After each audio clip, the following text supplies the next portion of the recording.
আমার বাবা খুব অসুস্থ। আমি তাকে ওষুধ খেতে দিই এবং আমি এখন পড়াশোনা করছি। বাবার অনেক কাশি হয়েছে, বাবা এখন কাশছে। এখন আমার তো কিছু একটা করতে হবে। বাবার অসুখ সারানোর জন্য আমি কিছু কাজ করছি। বোতলগুলো নিয়ে দোকানে নিয়ে বিক্রি করে দেই। তারপরে আমি একটু পানি খেয়ে নিই।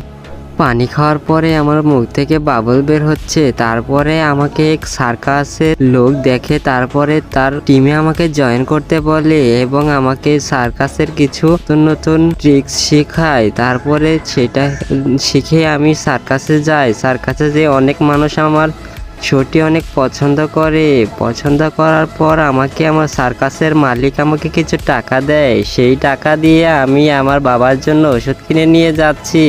এখন আমি ওষুধটি দুধের মধ্যে মিশিয়ে দিয়ে বাবাকে খাইয়ে দেবো। তারপরে বাবা সুস্থ হয়ে যাবে। তোমরা যদি ভিডিওটি ভালো